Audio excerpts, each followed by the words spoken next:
Recently, I shared a Crossroads moment with an online audience that I thought you may really enjoy.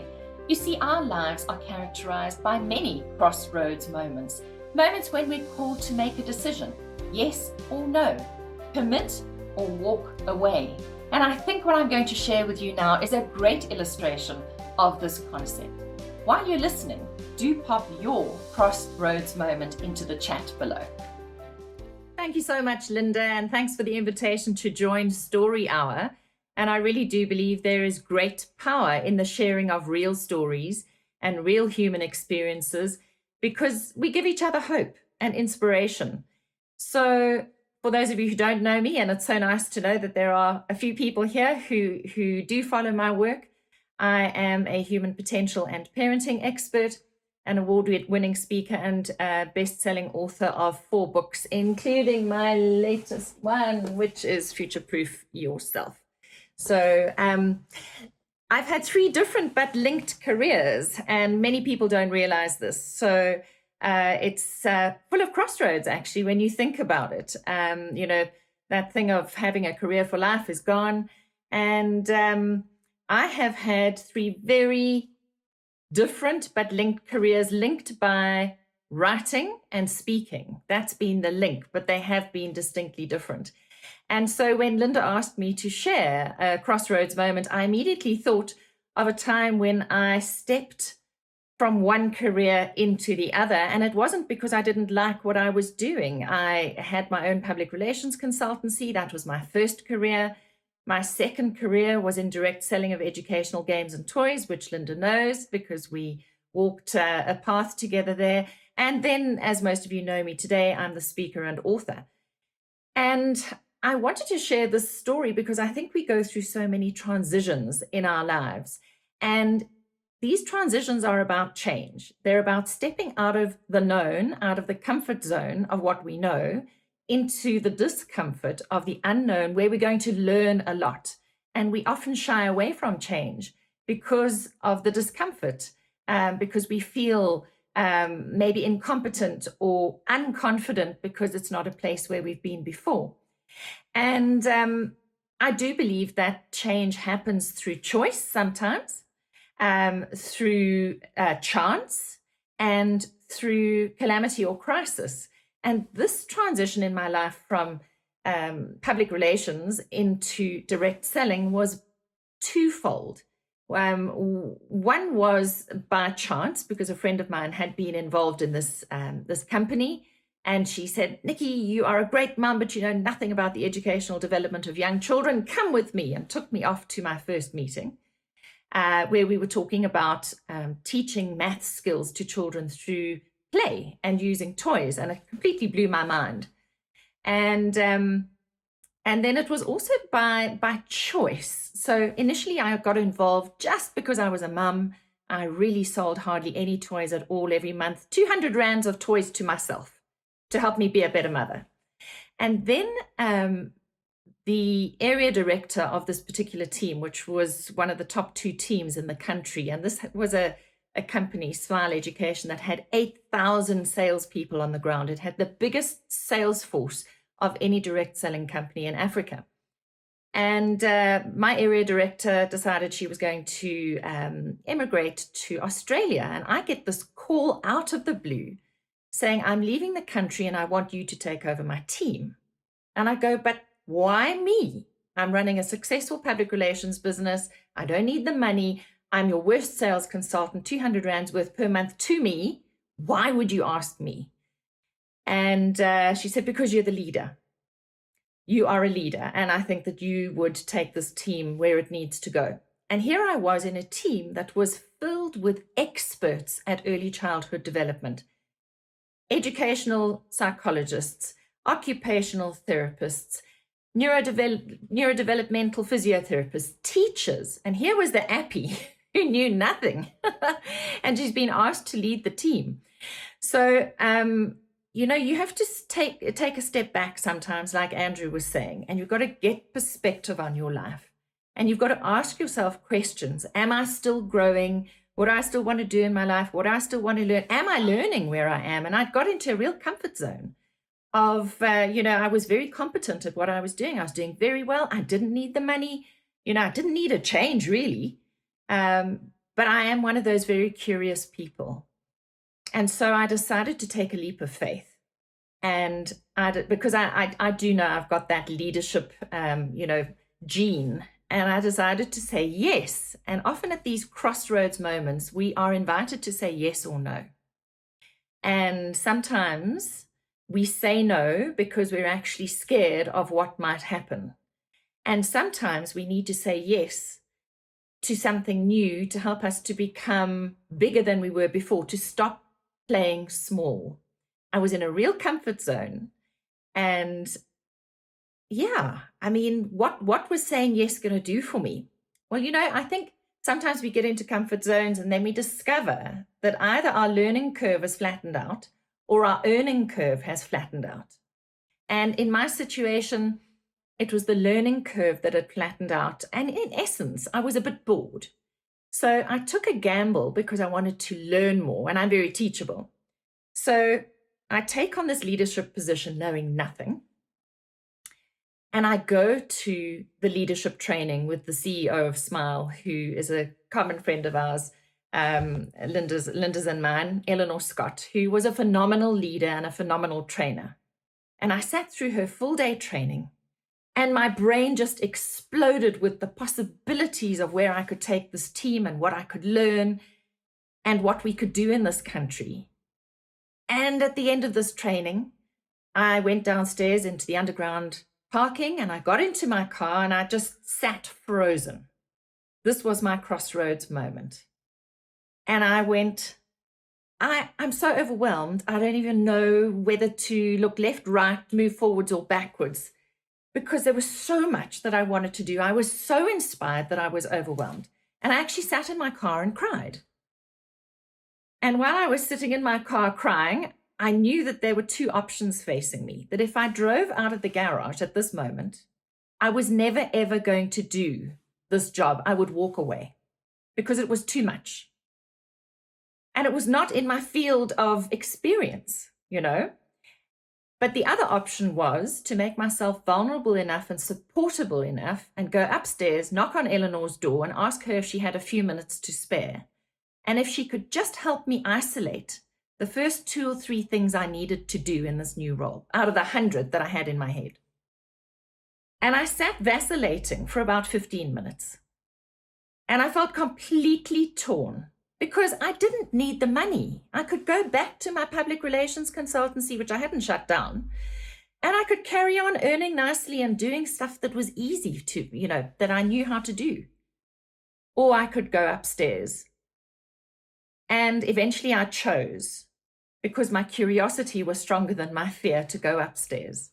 And I knocked on Eleanor's door and I asked her if she had a few minutes to spare, and she said she did. And I sat down in her office and I burst into tears. And I just said, I really want to do this job, but I'm so overwhelmed. Do you have a few minutes just to help me isolate my first 2 or 3 moves? And she said, absolutely. And the rest, as they say, is history. And I think that there is also, when we choose a new path, there is also the law of unintended consequences that we cannot predict when we open a door to change and opportunity and possibility. I don't believe that I would be sitting here today doing the work I'm doing today had I not taken that risk on myself, had I not walked through that door of opportunity at that time in my life.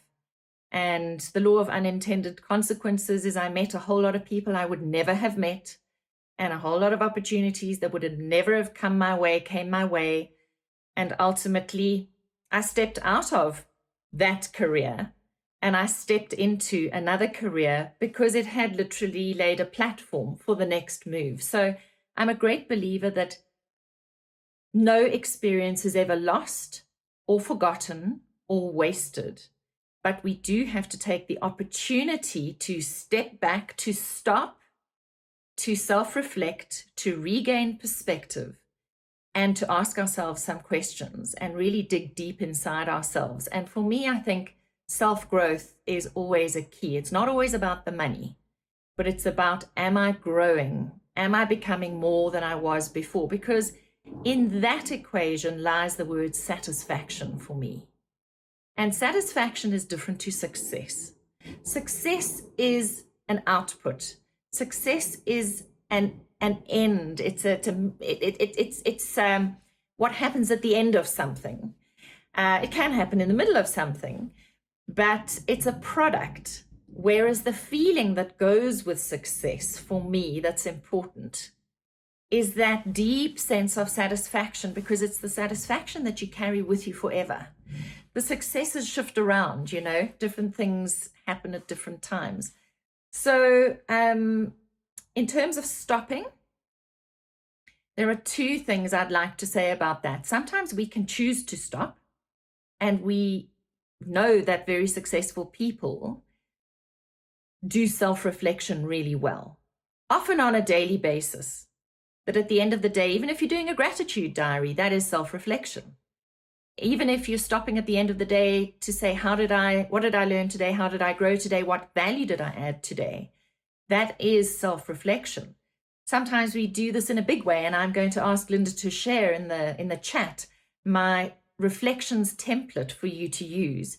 And what I do once a year is I divide my experiences when I look back on my year into 3 categories. The first one is joy. What brought me joy this year? The second one is growth. How did I grow this year? And the third one is excellence.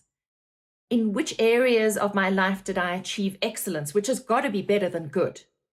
So those are the 3 lenses that I use for self-reflection. And I put that into a PowerPoint template. So this download that you're getting will provide for you a PowerPoint template. And then what you do is you pull in photographs of your year. So this is very pictorial. This is not empirical and measuring your success. It's about feeling your success and celebrating your success in pictures. So Simon, if you've got my book, it's actually mentioned in my book as well. But now you can get the template for 2021. And it's a stopping moment of looking back to look forwards, because I think if we don't take the opportunity to look back at where we've come from, we also can't move forwards, in an informed way, in an inspired way. And then just one last little story about stopping.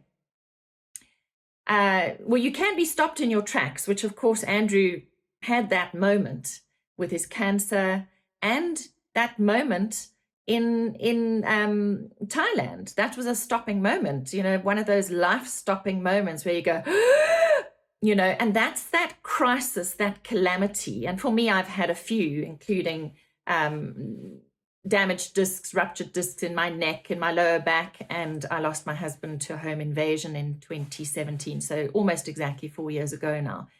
And those are all important moments in your journey to reflect back at where you've been, and then where you're going to go from here, whether you're going to choose to be a victim or whether you're going to choose to grow from that moment.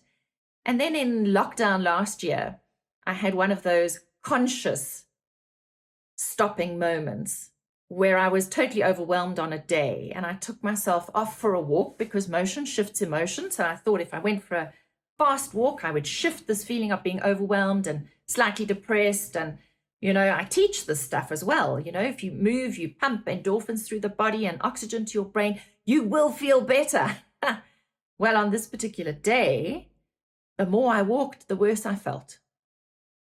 But I had the presence of mind to go, this is not working for me. What am I going to do about it? So I stopped.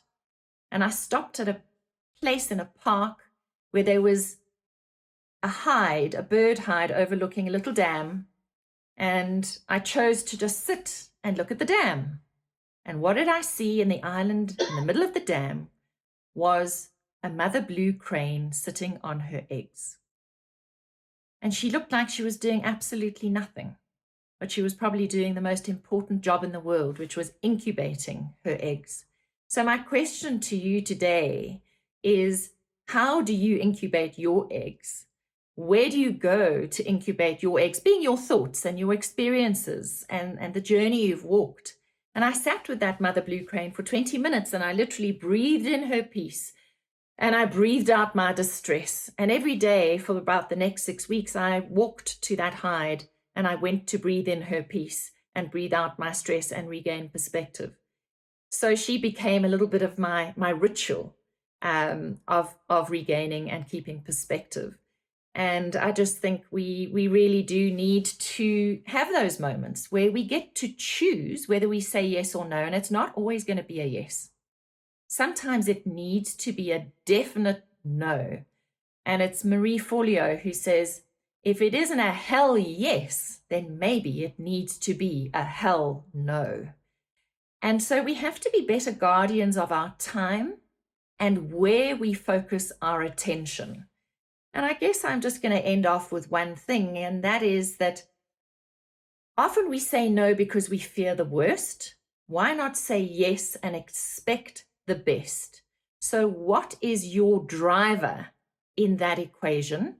Is it curiosity or is it fear? That's a really great question to ask yourself. And my wish for everybody is may your curiosity always be stronger than your fear. I hope you really enjoyed that, and I'm looking forward to seeing what you've written in the chat below. As a human potential and parenting expert who helps individuals and teams to flourish at both work and life, I present both business and parenting talks, and often a combination of the two, because leading teams at work and at home is not that different. My clients really appreciate my unusual ability to straddle the two worlds of the professional and the personal. I can help your organization too.